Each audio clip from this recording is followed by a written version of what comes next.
اس میں ایک روایت کے مطابق 5 رکعت آپ نے ادا کرا دی، اور نماز پڑھانے کے بعد سرکار مقتدی کی طرف متوجہ ہو گئے۔ صحابی حیرانگی سے ایک دوسرے کو دیکھ رہے تھے۔ سرکار نے پوچھا کیا بات ہے؟ صحابی عرض کرنے لگے آقا کیا نماز میں کوئی تبدیلی کا حکم آ گیا ہے؟ سرکار نے پوچھا کیا بات ہے؟ کہا حضور آپ نے اتنی رکعتیں نماز پڑھی ہے۔ سرکار پھر مڑتے ہیں، بخاری کی یہ حدیث ہے فَسَنَا رِجْلَيْهِ، سرکار نے اپنے پیر پھر قبلہ کی طرف کیے، اور کرنے کے بعد آپ نے سجدہ سہو کیا اور نماز کہا کہ آپ نے ادا ہو گئی۔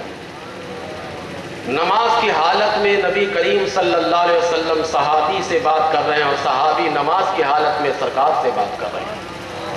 یہ بیچارے خیال میں ڈوبے ہوئے ہیں کہ خیال آنے سے نماز نہیں ہوتی، اور کہتے کہ یہ تصوف کا اعلیٰ مقام ہے کہ اس مقام پر جانے کے بعد بندہ کے اندر یہی کیفیت ہونی چاہیے۔ میں کہتا ہوں ٹھیک کہتے ہو، لیکن یہ تصوف کا اعلیٰ مقام ان کرسیوں پر بیٹھنے والوں کو حاصل ہے؟ آپ نے کتاب ان کے لیے لکھی ہے یا تصوف کے اعلیٰ مراتب پر قائم رہنے والوں کے لیے؟ تصوف پہ جو اعلیٰ مرتبہ پر قائم ہے وہ میرا غوث ہے۔ غوث اعظم نے تو میرے رسول کی محبت میں نماز ادا کی ہے، نبی کریم علیہ السلام کے خیال میں ڈوب کر نماز ادا کی ہے۔ تو اب اس تیسری حدیث پر عمل ہم کرتے ہیں یا وہ کرتے ہیں؟ اب آپ خود بتائیے کہ اس تیسری حدیث شریف پر بھی عمل ہم کرتے ہیں تو عامل بالحدیث اہل سنت والجماعت ہے۔ یہ دعوے نہیں کرتے بلکہ ہم اپنے عمل سے دکھاتے ہیں۔ ہماری نمازیں ایسی ہی ہوتی ہیں کہ ہم رسول کریم صلی اللہ علیہ وسلم کے خیال میں مستغرق ہو کر نماز ادا کرتے ہیں۔ اگر ایسا میں 2 صحابی کا عمل بتاتا ہوں کہ وہ 2 صحابی، 3 حدیث ہو گئی نا بخاری ہی کی۔ بخاری شریف جلد اول صفحہ نمبر 105، پہلے میں بتا چکا تھا 104 پر، اب صفحہ نمبر 105 پر آئیے۔ ابو معمر وہ کہتے ہیں کہ میں نے خباب بن ارت رضی اللہ تعالیٰ عنہ سے پوچھا کہ کیا اللہ کے پیارے رسول صلی اللہ علیہ وسلم نماز میں ظہر اور عصر میں قرات کرتے تھے؟ یہ پوچھا انہوں نے۔ کن سے پوچھا تھا؟ خباب بن ارت رضی اللہ تعالیٰ عنہ سے پوچھا کہ کیا ظہر اور عصر میں سرکار قرات کرتے تھے؟ انہوں نے کہا ہاں کرتے تھے۔ انہوں نے پوچھا کہ حضرت آپ کو کیسے پتہ لگا؟ کیونکہ ظہر اور عصر میں قرات سری ہے، آہستہ پڑھتے ہیں، تو مقتدی کو کیسے پتہ لگے گا کہ امام پڑھ رہا ہے یا نہیں پڑھ رہا؟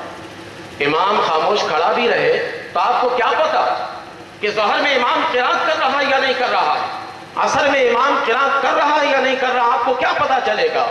لیکن اس صحابی رسول پر قربان جائے، ان سے جب انہوں نے پوچھا کہ آپ کو کیسے پتا لگا کہ سرکار ظہر میں اور عصر میں قرات کرتے تھے، حدیث شریف کی عبارت بخاری میں موجود ہے، وہ کہتے ہیں کہ میں پیچھے سے دیکھتا تھا باستراب لحیتہ، یہ داڑھی کے حصے ہیں نا، پیچھے جب کھڑے ہوں گے تو یہ حصہ نظر آئے گا، تو یہ جب بندہ آہستہ بھی قرات کرے گا تو یہ حصہ ہلتا ہے، تو پیچھے جو بندہ کھڑا ہے اس حصے کو جب وہ دیکھے گا تو وہ سمجھ جائے گا کہ کچھ پڑھ رہا ہے۔ میں اس سے یہ بتانا چاہتا ہوں کہ حضرت خباب بن ارت رضی اللہ تعالیٰ عنہ پر قربان جائیے کہ سب سجدہ کی جگہ پر نظر رکھتے تھے، حضرت خباب میرے رسول کے چہرے پر نظر رکھتے تھے۔ نعرہ تکبیر، نعرہ رسالت، نعرہ رسالت، علماء اہل سنت، حضور ممتاز الملت، وہ سرکار کے چہرے پر نظر رکھتے تھے۔ تو نماز کی حالت میں سرکار کے چہرے پر نظر رکھنا یہ صحابی رسول سے ثابت ہے۔ حدیث شریف اس پر بھی بتائیے کہ عمل کون کرتا ہے؟ جب ہم کہتے ہیں السلام علیکہ ایھا النبی تو تصور کے ساتھ کرتے ہیں، خیالات کے ساتھ کرتے ہیں۔ نبی کریم علیہ السلام کی چاہت اور محبت میں اس طرح کی نماز وہ کبھی نہیں پڑھ سکتے، اس لیے کہ انہوں نے تو اپنی کتاب میں فیصلہ دے ہی دیا ہے کہ سرکار کا خیال نماز میں لانا معاذ اللہ گدھے کے خیال سے بدتر ہے، اور ہم کہتے ہیں کہ سرکار کا خیال نہ لانا وہ ایسی نماز ہی نہیں ہے جس نماز میں سرکار کا خیال نہ آئے۔ تو یہ چوتھی حدیث ہے نا، اب 5ویں حدیث شریف آئی ہے، بخاری شریف جلد 2 صفحہ نمبر 635۔ اب تک بخاری کی بات کر رہا ہوں، آدھ گھنٹے سے پار ہو چکا ہے وقت، میں صرف بخاری شریف کی روایت بتا رہا ہوں اور نماز کا ایک ماحول بنا رہا ہوں کہ آپ نمازی بنیے، پہلے اپنا ذہن ایسا بنا لیجئے کہ جب آپ کانوں تک ہاتھ لے جائیے تو رسول کا خیال کیجئے، جب آپ ہاتھ باندھیے تو رسول کا خیال کیجئے، جب آپ رکوع میں جائیے تو رسول کا خیال رہے، آپ کی نماز رسول کے خیال سے بعید رہے ہی نہ۔ میں وہ ذہن آپ کا بنانا چاہتا ہوں، اور یہ ذہن اہل سنت والجماعت کا الحمدللہ علماء اہل سنت نے پہلے ہی بنایا ہے۔ میں یاد دہانی کرا رہا ہوں اور آپ کو بتانے کے لیے آیا ہوں کہ احادیث کریمہ پر ہم زیادہ عمل کرتے ہیں، رسول کریم صلی اللہ علیہ وسلم کے فرمان پر۔ 5ویں حدیث بخاری شریف جلد 2 صفحہ 635، یہی بتایا نا میں نے۔ حضرت کعب بن مالک رضی اللہ تعالیٰ عنہ ایک صحابی رسول ہے جن کا ذکر قرآن پاک میں آیا ہے کہ 3 کے توبہ کے بارے میں۔ یہ وہ تھے جو غزوہ تبوک میں پیچھے رہ گئے تھے، اور انہوں نے صاف لفظوں میں بتا دیا تھا، اپنے عذر کو پیش کر دیا تھا، تو ان کو سزا ملی تھی۔ سزا کے بعد رسول کی محبت میں، چاہت میں اب نماز کیسے ادا کرتے ہیں، بخاری شریف کے اس صفحہ پر اگر آپ دیکھیں گا تو یہ لفظ آپ کو ملے گا۔ حضرت کعب بن مالک رضی اللہ تعالیٰ عنہ کہتے ہیں اصلی قریبا منہ فاصارفہ النظر، کہ میں سرکار کے پیچھے نماز ادا کرتا تھا، بالکل قریب ہونے کی کوشش کرتا تھا۔ فاصارفہ النظر، میں نظر چھپا کر میں پوری نماز میں سرکار کی زیارت کرتا تھا۔ فاصارفہ النظر، میں نظر بچا کر سرکار کی زیارت کیا کرتا تھا، سرکار کو دیکھا کرتا تھا۔ یہ صحابی کی نماز ہے، حدیث شریف میں موجود۔ اس طرح کی نمازیں ہم اور آپ ادا کریں تو واقعی وہ نماز ہو جاتی ہے۔ اس نماز میں پھر آپ کو ایسی لذتیں ملیں گی، ایسا سرور آپ کو ملے گا کہ آپ یقین جانیے کہ پھر آپ سب کچھ چھوڑ سکتے ہیں، نماز نہیں چھوڑ سکتے۔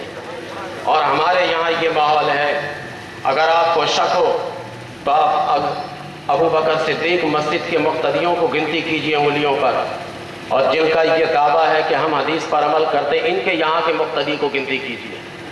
ابو بکر صدیق مسجد کے پہلے صف کے مقتدی کی جو تعداد ہوگی، ان کے کل مقتدی کی تعداد نہیں ہوگی، اس لیے کہ حضرت ابو بکر صدیق مسجد میں جو نمازی ہیں وہ اسی خیال کے ساتھ نماز ادا کرتے ہیں، اور جب وہ اس خیال کے ساتھ نماز ادا کرتے ہیں تو اب ان سے سب کچھ چھوٹ سکتا ہے، نماز نہیں چھوڑ سکتی، نماز نہیں چھوڑنا چاہتے۔